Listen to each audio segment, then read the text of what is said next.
कुल आरअयतुम इन अस्बहा माउकुम गौरन फमै यातिकुम बिमाइन माइन। अल्लाह कहता है कि हबीब आप कह दीजिए लोगों से कि अगर मैं जमीन के नीचे से पानी सुबह सुबह गायब कर दूं तो तुम्हारी निगाहों के सामने बहता हुआ पानी का चश्मा कौन लाएगा? वह कौन है जो तुझे पानी देगा? जमीन के नीचे से पानी अल्लाह गायब कर दे, सारी मशीनें फेल हो जाएंगी, फिर पानी ही नहीं निकलेगा, लोग तड़प तड़प के मर जाएंगे। अगर ये समंदर का खारा पानी इसको बुखारात बनाकर अल्लाह जमीन से आसमान पे ना ले जाए, फिर हवा उसको बादल बना के ना उड़ाए, फिर यही पानी मीठा बनकर आसमान से जमीन पे ना उतरे, नदी नाले में वह पानी जमा ना रहे और वही पानी जमीन के अंदर ना जाए, फिर वही पानी मोटर के जरिया चापाकल के जरिया लोगों के पीने के लिए ना आए, तो सारा इंसान तड़प तड़प के मर जाएगा।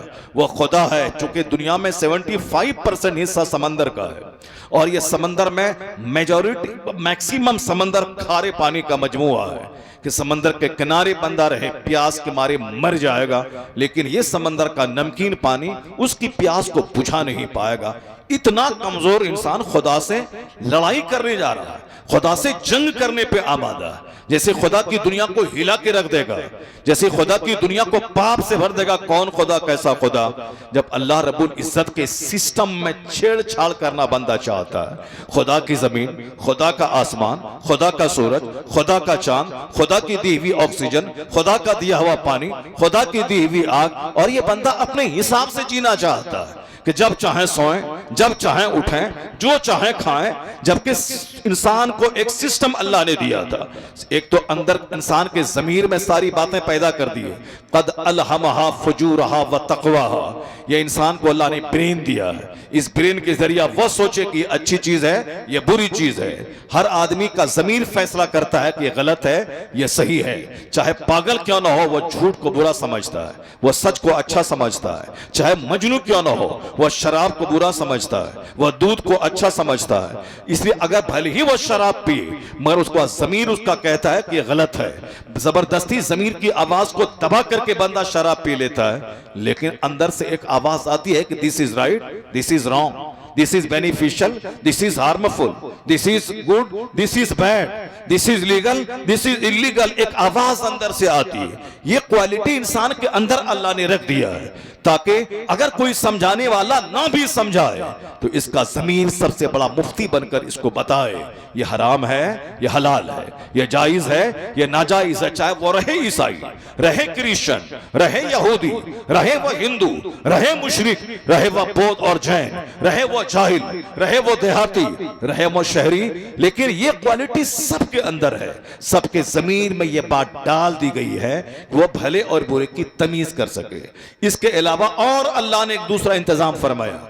अल्लाह ने गाहे बगाहे मौके मौके से अपना खास नुमाइंदा बनाकर नबियों और रसूलों को भेजा ताकि लोगों के सामने खोल खोल कर अल्लाह का पैगाम बयान कर दे, उसके सामने एक मार्गदर्शन रख दे, उसको बता दे कि सारी कायनात खुदा की है और मुझको जो अल्लाह ने पैदा किया है, मेरा मकसद हयात क्या है, मैं क्यों पैदा हुआ हूं, मैं क्यों मर जाता हूं, ये दुनिया का वास्ट सिस्टम यूनिवर्स का क्यों बना है।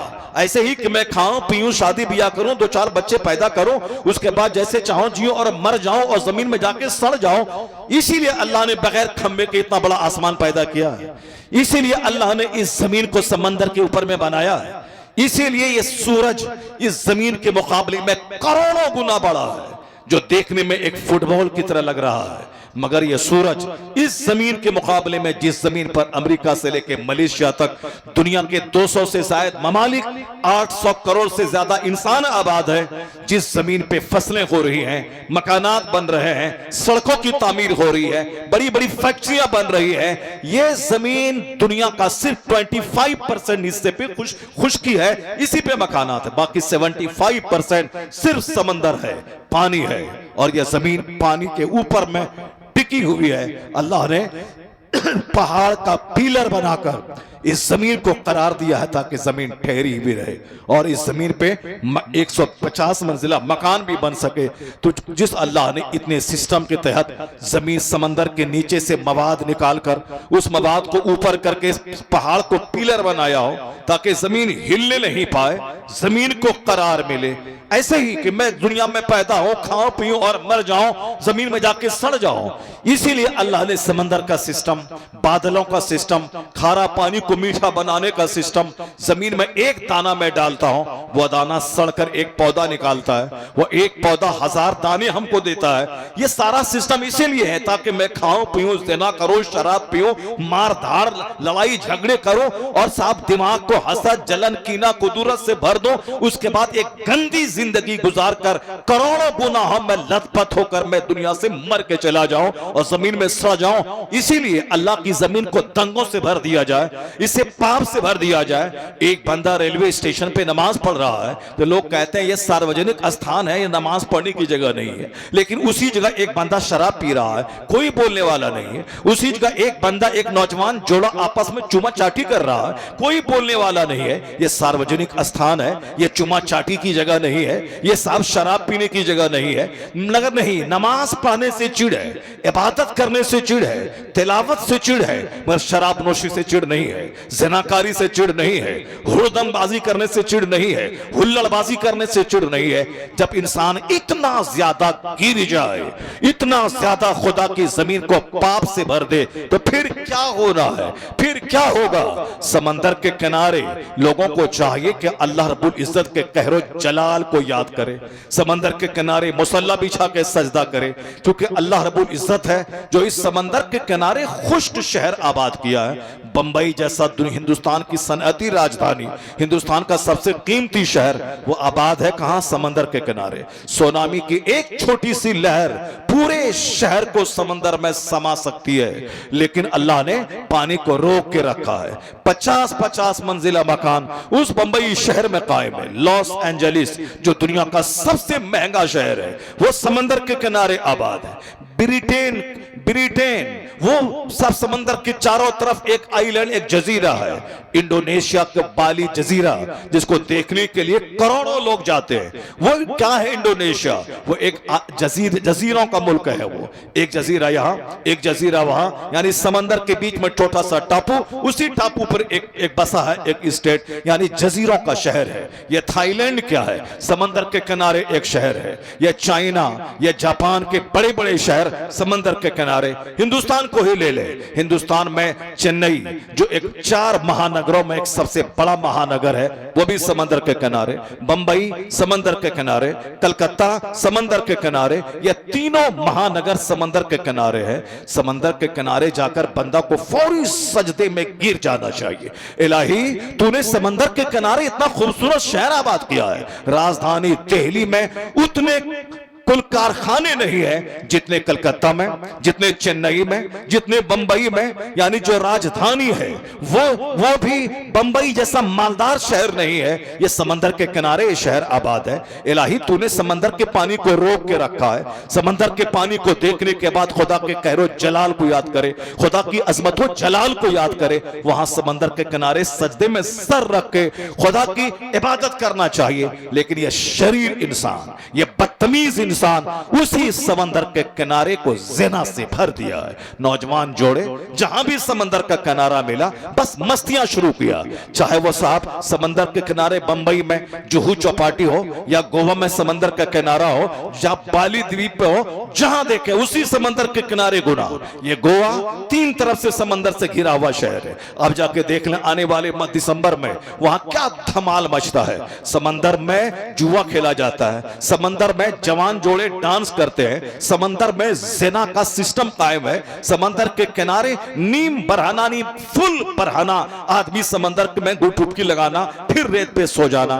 यानी जो जो जगह इबादत की थी, जो जगह सजदा की थी, जो जगह अल्लाह की बंदगी की थी, जो जिक्र इलाही की जगह थी, जहां खुदा का जलाल याद करे, खुदा की अजमत के तस्वुर से सीना भर जाए, जहां सजदा रेज बंदा हो जाए, उसी जगहों को जनाबे इंसान ने गुनाहों से भर दिया है। यह हिल स्टेशन जो जमीन का पिलर है, जो हिल पहाड़ पर बीड़ी मिनी हवाएं चलती है, मई अप्रैल मई जून में जमीन पर बदन जल रहा हो, 48-50 डिग्री दर्जे हरारत 50 डिग्री को पहुंच गया हो, उस मौसम में पहाड़ पर ठंडी ठंडी हवाएं चलती हैं, बर्फीली हवाएं, कंबल ओढ़ के लोग सोते हैं। वहां इस नेमत को याद करके बंदा को सजदा रेज हो जाना चाहिए। इलाही पहाड़ से नीचे मैं रह नहीं सकता हूं, वहां बदन जल रहा है और यहां पहाड़ पर कंबल ओढ़ के सो रहा हूं। इलाही तेरी कितनी बड़ी नेमत है, तेरा कितना एहसान है, यहां किस कदर प्लीजेंट एनवायरनमेंट है। वहां नेमत पाने के बाद बंदा को सजदा रेज होना चाहिए,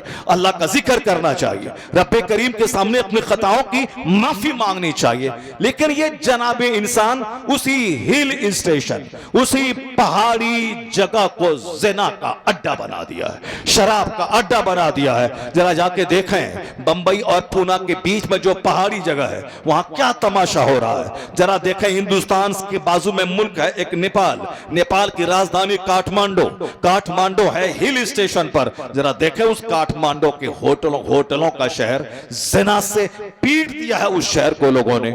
आप जाके आगे जाएं, पेरिस समंदर के किनारे दुनिया का खूबसूरत शहर, मगर वहां जाके देखें वहां ज़िना और शराब, जहां हिल स्टेशन है, ज़िना और शराब, इसी से दुनिया को लोगों ने भर दी, दुनिया को लोगों ने भर दिया।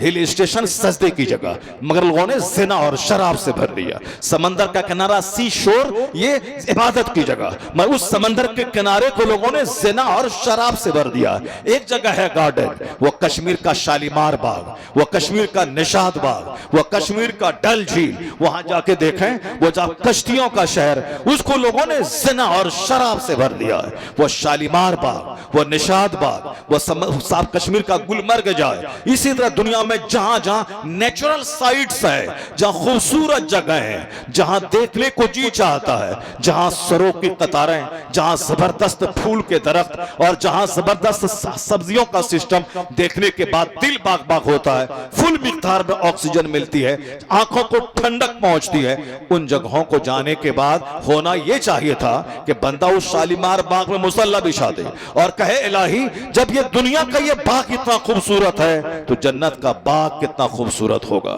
जन्नत का बाग कितना खूबसूरत होगा। जब यहाँ के फूल इतने लाजवाब हैं तो जन्नत का फूल कितना लाजवाब होगा। तो होना तो ये चाहिए था कि निशात में मुसल्ला बिछ जाए, शालीमार बाग में मुसल्ला बिछ जाए, विक्टोरिया पार्क में मुसल्ला बिछ जाए, जहां जहां भी गार्डन है गुलमर्ग में मुसल्ला बिछ जाए। लेकिन उन तमाम बागात में क्या हो रहा है? ज़िना शराब, ज़िना शराब। जब बाग में ज़िना, हिल स्टेशन पे ज़िना, समंदर के किनारे ज़िना, तो क्या चाहते हैं कि दुनिया में इंजॉय मिल जाए, दुनिया में इंटरटेनमेंट हो जाए, दुनिया में बंदा सुकून से रहे? नहीं सुकून से रहेगा। अल्लाह की जमीन जब इबादत से भरी थी, जब सजदों से भरी थी, तो लोग गांव देहात में भी शाहाना जिंदगी बसर करते थे, लोग जंगल में बकरियां चरा के भी बादशाह रहते थे, लोग मिट्टी के घर में भी बादशाहों जैसा ऐश वाली जिंदगी गुजारते थे। लेकिन जब से लोगों ने इस दुनिया को पाप से भर दिया, शराब से भर दिया, जिना से भर दिया, हवस के तुफ की तकमील से भर दिया, जब मार धाड़ से भर दिया, कत्ल और जंगो जदाल से भर दिया, वार से भर दिया, गरीबों पे जुल्म से भर दिया, अल्लाह ने जो सबसे बड़ी चीज थी वह सुकून छीन लिया, वह चैन छीन लिया। अब अमेरिका का अरबपति भी जहर खाए, हिंदुस्तान का करोड़पति भी जहर खाए, रिक्शा चालक भी सुसाइड करे, इंजीनियर भी जहर खाए, आईएएस ऑफिसर भी जहर खाए। ये दुनिया में खुदकुशी के जो रुझानात बढ़ गए हैं, ये दुनिया में एंजाइटी जो बढ़ गई है, ये दुनिया में जो डिप्रेशन का माहौल बढ़ा हुआ है, ये दुनिया में जो एक आदमी दूसरे आदमी को खाना चाह रहा है, हर आदमी अपना मुल्क छोड़ के भागना चाह रहा है, अपने मोहल्ले में सुकून नहीं है, अपनी पैदाइशी जगह में चैन नहीं है। ये अजाब है खुदा की तरफ से कि तू मेरी बात नहीं मानेगा तो मैं तुझे सुकून नहीं दूंगा, क्योंकि सुकून का संबंध रूह से है और रूह को सुकून अल्लाह की याद में मिलता है, अल्लाह के जिक्र से मिलता है, तिलावत में मिलता है, इबादत में मिलता है, मुसल्ला बिछा के